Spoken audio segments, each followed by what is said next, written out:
Hello and welcome to Indus News live from Islamabad. I'm Jawad Tehami and these are the headlines.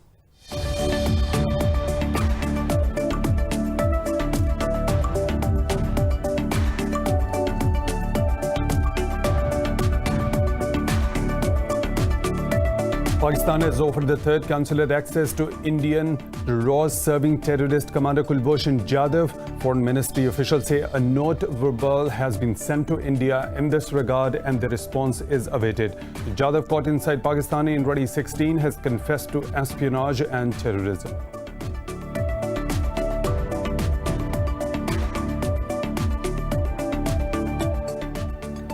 Pakistan has welcomed the decision by the UN to add terrorist group Tehrik-e-Taliban Pakistan's chief Mufti Noor Wali Mahsood to its sanctions list. In a statement, the Foreign Office said the TTP is already a UN-designated terrorist organization responsible for numerous attacks in Pakistan. It added that Islamabad will continue to pursue its policy of fighting against terror financiers and perpetrators.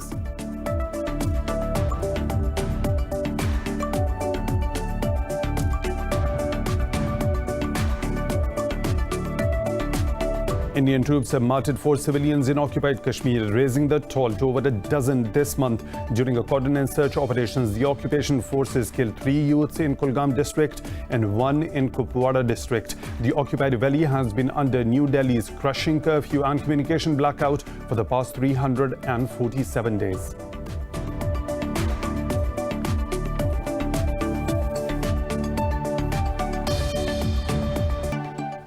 Those were the headlines and detailed stories right after a short break. Stay tuned.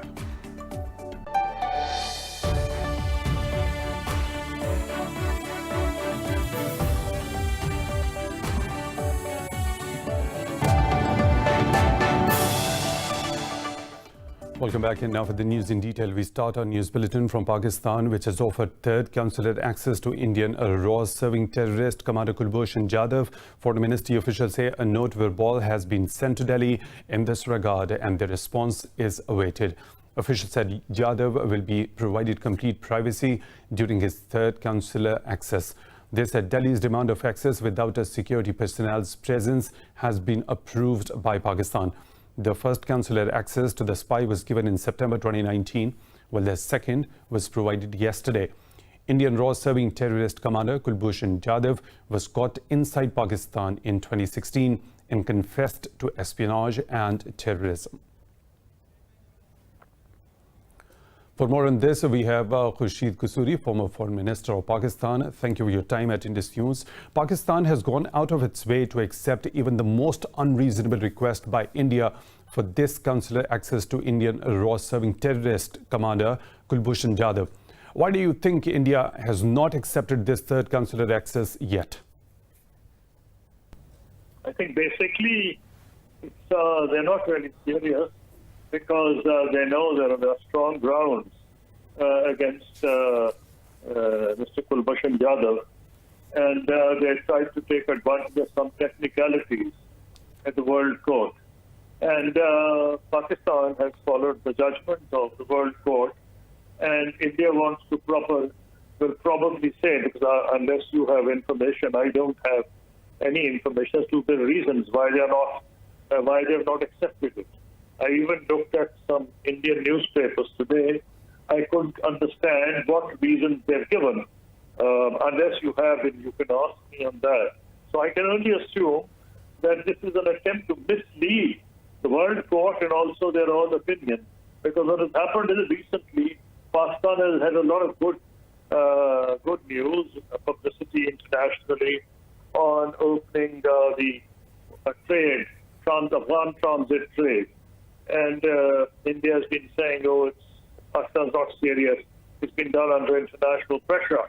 And I just can't understand why they've done this, because according to reports in our media, Mr. Kulbhushan Jadhav was himself very surprised. The spy in custody was saying that he wanted to talk to the Indians, and they refused. So unless you can tell me if you have heard anything that the Indians have said, I looked at I glanced at the Indian media today. I couldn't get an answer. Mr. Kasuri, India has been raising the temperature of the region by its jingoist adventurism on its borders with China, Pakistan, and even Nepal. What do you think? Why is India destabilizing the region, and what is it trying to achieve with all this? I think it's, in fact, if you ask me, and with my experience as former foreign minister, they have erred very grievously to their own cost. The decision on the 5th of August last year on the status of Jammu and Kashmir, the revocation of Article 370 and Article 35, as well as later decisions to split the Jammu and Kashmir territory into two union territories, Jammu, Kashmir and Ladakh, to which not only Pakistan, but China objected very seriously and very strongly. In fact, on one occasion, when they divided the territory and had a separate union territory, they regarded it as an attack on their sovereignty, and the Chinese said they'll never accept it. So I think what's happened is India has been deluded by its own propaganda. For example, after Balakot and even earlier, they had been talking of strikes into Pakistan, and at Balakot they said they've gone and attacked some madrasa, which was a launching pad for terrorists, or where they were trained. Now, the international media completely repudiated this.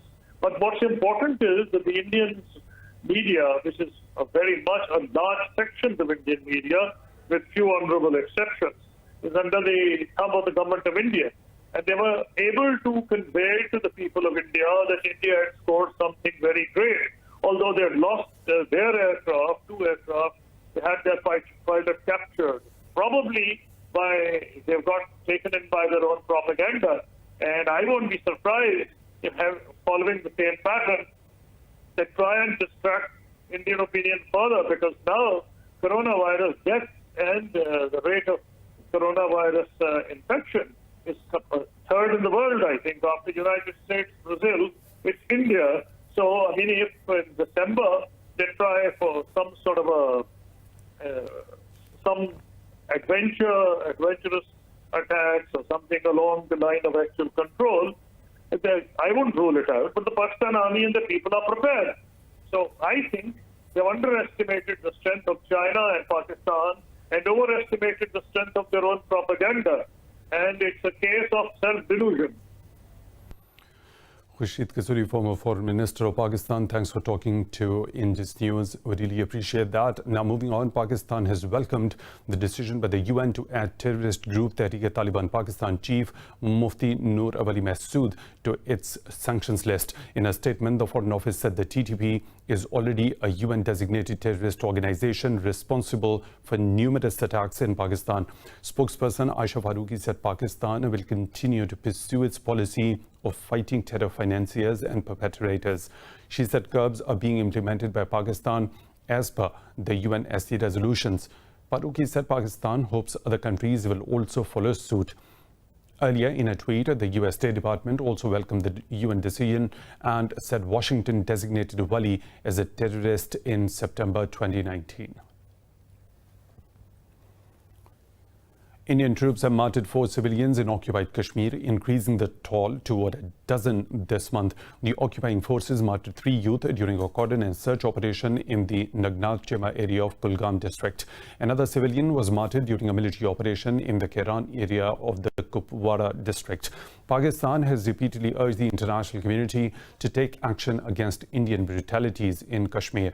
The occupied valley has been under a curfew and communications blackout for the past 347 days.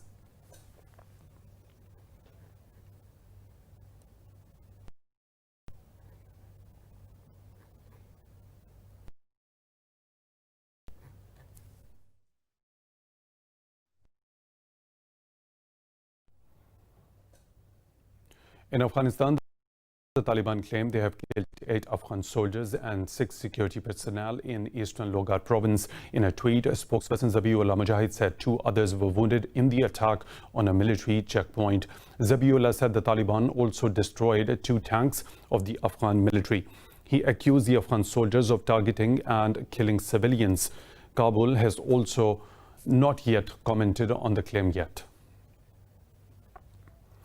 Iran says it is ready for mediating and settling the border dispute between Armenia and Azerbaijan to help prevent conflict escalation.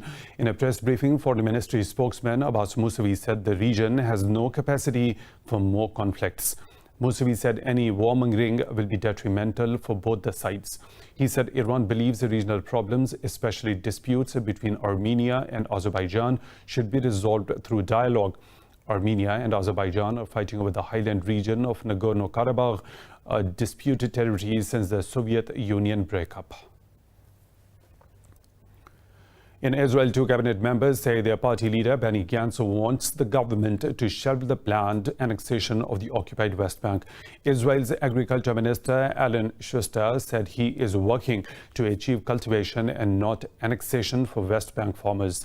Another blue and white minister said the government should focus on improving conditions for settlers and Palestinians in the occupied territory.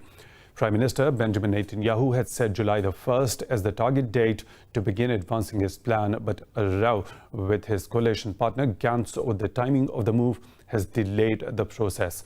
The international community and the Palestinians have already rejected Netanyahu's plan to annex parts of the West Bank and the Jordan Valley. Russia and Germany have rejected the recent U.S. threat to sanction the Nord Stream 2 gas pipeline. This comes after U.S. Secretary of State Mike Pompeo warned of expanding sanctions on companies and individuals involved in the project. Kremlin spokesperson Dmitry Peskov said the U.S. continues unfair competition to force Europeans to buy more expensive gas under less favorable terms. Peskov labeled Washington's threat as undue pressure. Meanwhile, Germany's foreign minister Heiko Maas said European energy policy is decided in Europe and not in Washington. In a statement, Maas said with such announcement, the US is disrespecting Europe's right and sovereignty. Turkey has pledged to ensure the safety of information about the S-400 missile defense systems purchased from Russia. In an interview, head of the Turkish Presidency of Defense Industries, Ismail Demir, said Russia expressed its concerns about the safety of S-400 data.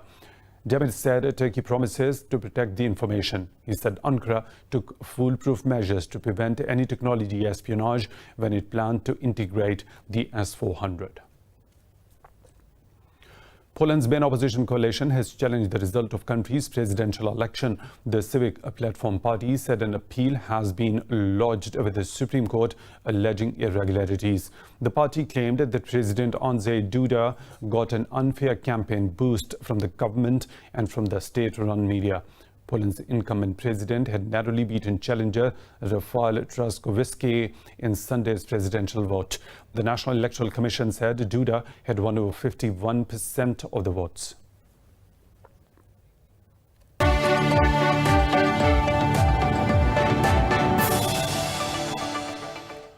Welcome back. Turkey's President Recep Tayyip Erdogan says Egypt's actions in Libya are illegal. Speaking to media in Ankara, Erdogan also slammed Cairo for supporting the forces of renegade commander Khalifa Haftar. Erdogan was responding to questions about Egypt's possible intervention in Libya's conflict, where Ankara has helped the Tripoli administration. Yesterday, President Abdel Fattah al-Sisi said that Egypt would not stand idle in the face of any direct threat to the Libyan security.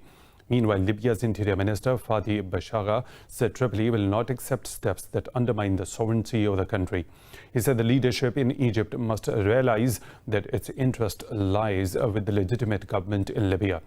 Al-Sisi had earlier said the capture of the city of Sirte and the Al-Jufra air base by the UN-backed government would be Cairo's red line.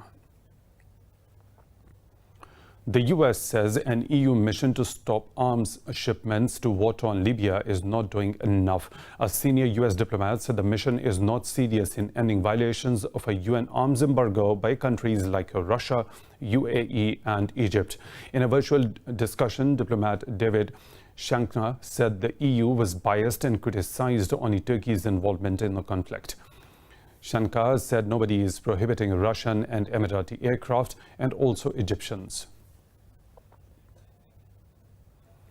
In the US, a record 68,428 people have tested positive for COVID-19 overnight. With the total number of cases crossing 3.5 million, while 974 more people lost their lives, taking the toll to more than 138,000.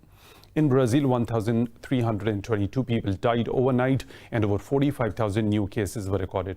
The nationwide tally of cases has crossed 2 million with over 76,000 deaths. The virus has killed nearly 590,000 people across the world and infected more than 13.8 million. This report has the details.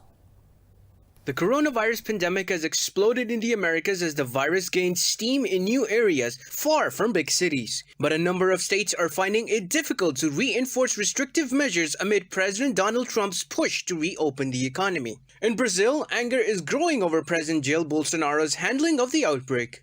É muito sofrimento para a nossa população. It's a lot of suffering for our population, and despite that, we're seeing a lack of empathy and solidarity from many government officials. Those of us on the front lines attending to cases of COVID, researching drugs and vaccines, we are ashamed of the situation.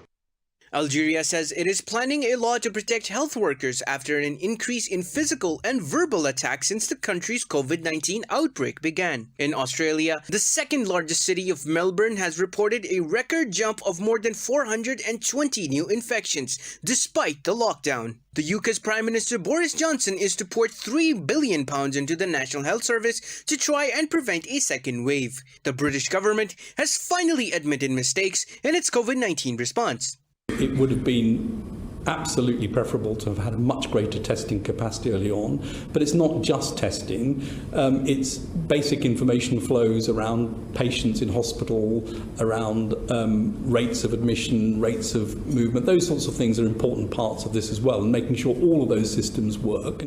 In Asia, India's coronavirus cases have crossed the 1 million mark as infections spread out into smaller towns after the lifting of a vast lockdown. China has reported 10 new infections on the mainland, keeping the virus under control, while South Korea added 60 new cases for the second straight day as the country grapples with rising imported and local infections. In Pakistan, the death toll from COVID-19 has risen to nearly 5,500, with 49 fatalities in the last 24 hours. The Health Ministry says over 2,000 cases were reported overnight, with the tally nearing 260,000. Officials said over 183,000 people have recovered from the virus so far. The ministry said there are more than 76,000 active cases in the country. Sindh is the worst hit province with over 110,000 infections, while Punjab has reported over 89,000 cases. Pakistan's Prime Minister Imran Khan says COVID-19 outbreak is on a decline in the country due to the government's smart lockdown plan. In a tweet, Khan said COVID-19 cases in hospitals, especially in intensive care, and the death rate in Pakistan have gone down significantly. The Prime Minister said, unlike the unfortunate neighbor India, Pakistan is containing the virus successfully. Khan urged the nation to continue observing the government's SOPs, which set a positive trend. He said Eid al-Azha must be celebrated with simplicity.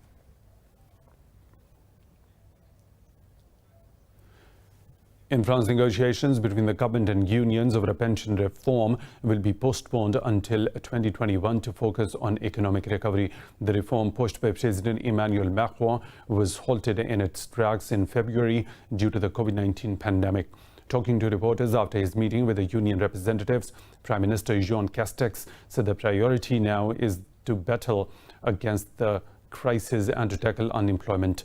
Castex said the reform, which includes raising the retirement age by 2 years to 64, will not be scrapped.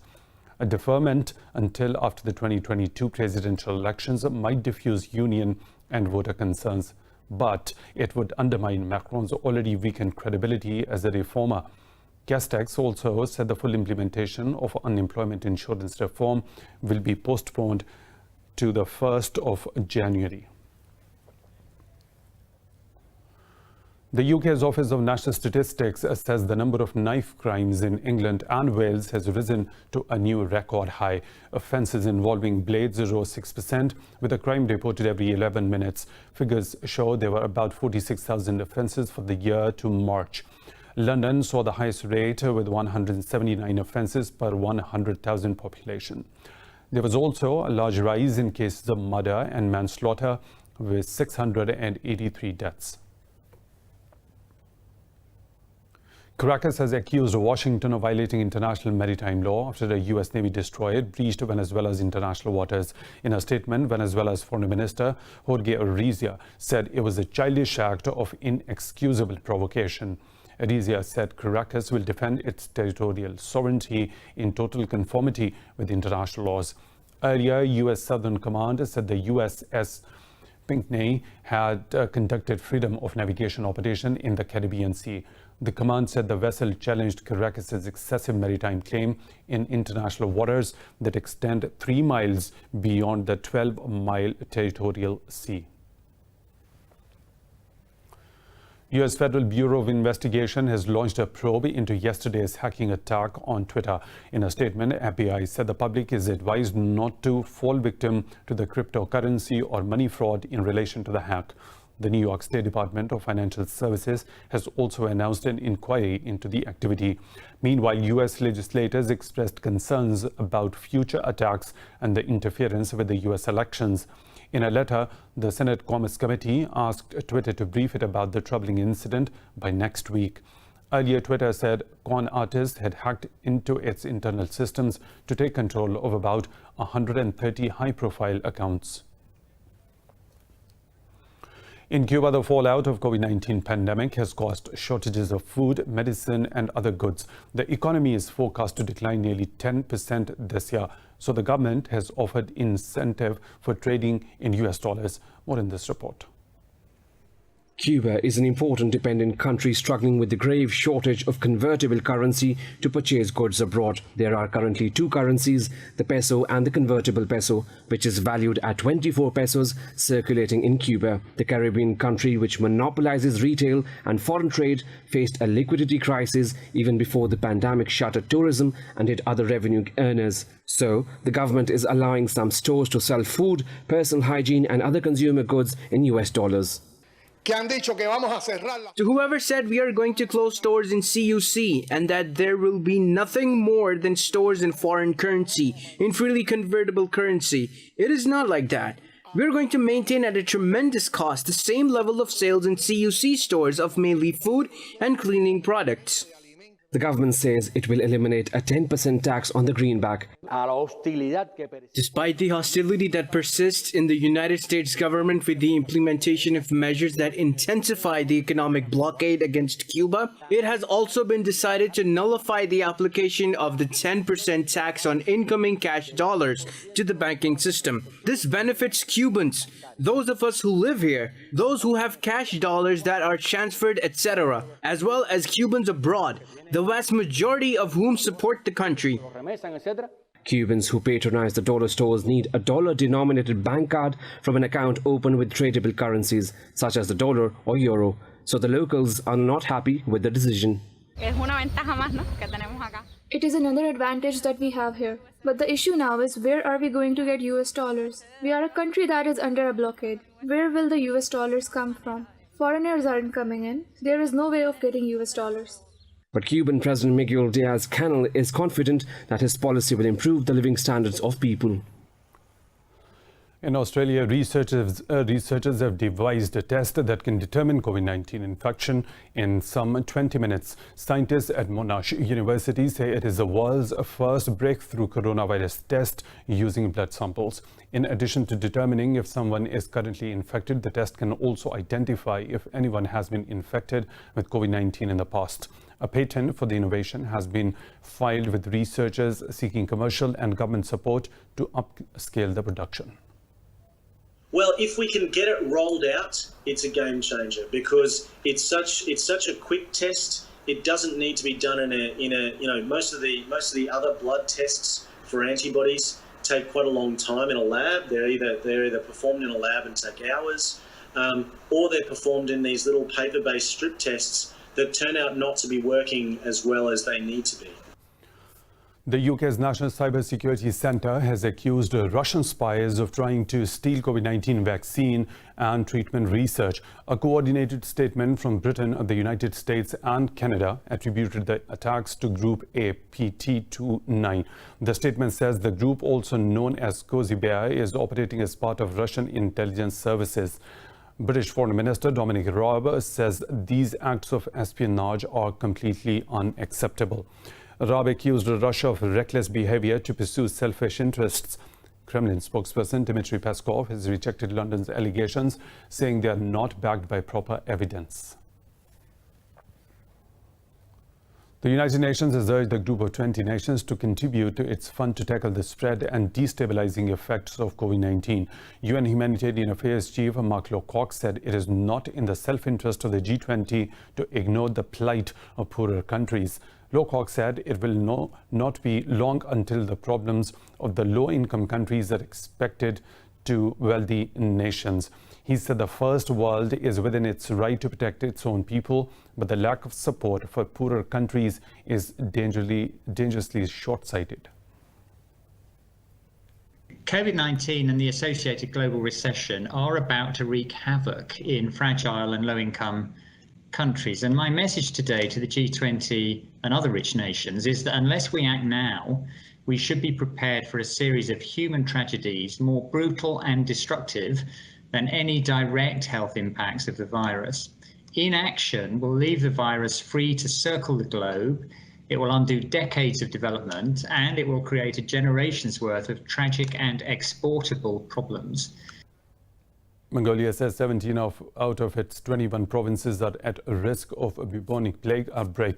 Country's National Center for Zoonotic Diseases says the threat is imminent and immunization is now being organized in high-risk areas. In an interview, the NCZD Deputy Director said this year 32,000 people at risk will be vaccinated. The official said since the beginning of this year, out of 6 suspected cases, lab results have confirmed 3 as positive. Earlier this week, a boy died of the disease in Mongolia. 10 people have died in a building collapse in India's largest city, Mumbai. The 6-story residential structure had collapsed in Fort area late Thursday evening due to heavy rain. Rescue workers have recovered at least 10 bodies from the debris so far. The poorly constructed building was home to families who stayed on after residents were advised to evacuate the building. Since Tuesday night, Mumbai has been witnessing torrential rain, resulting in flooding in many areas of the city.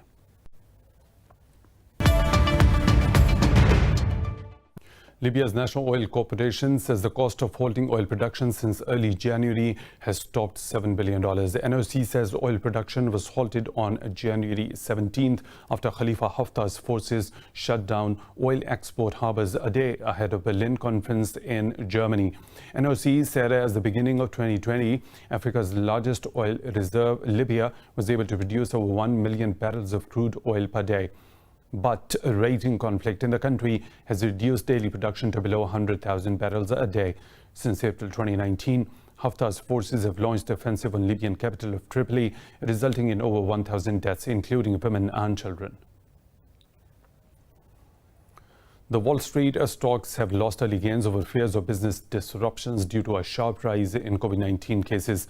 Nasdaq Composite Index traded lower over a 7% decline in Netflix shares, missing the analysts' hopes after release of earnings. The shares of Facebook, Amazon, Alphabet and Microsoft are all down to the end of the week. Utilities and healthcare sectors were among the top sectors in S&P 500 index.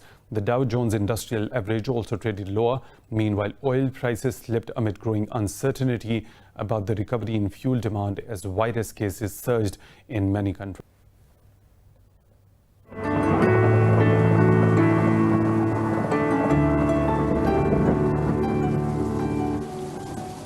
Floods have submerged field city streets and even whole towns across southern China. China's state broadcaster says a town has been completely submerged by floodwaters in Anhui province's Dongling city. Anhui and nearby Shaanxi and Xinjiang provinces have declared red alerts as heavy rain swelled rivers and lakes. On the other hand, water levels in the middle and lower portions of Yangtze River have continued to rise. Thousands of soldiers and helicopters have been deployed to recover broken embankments and rescue people trapped in the region. Since June, heavy rains have left 141 people dead and missing, forced nearly 15 million to evacuate from their homes in July alone. Another weather situation from around the globe.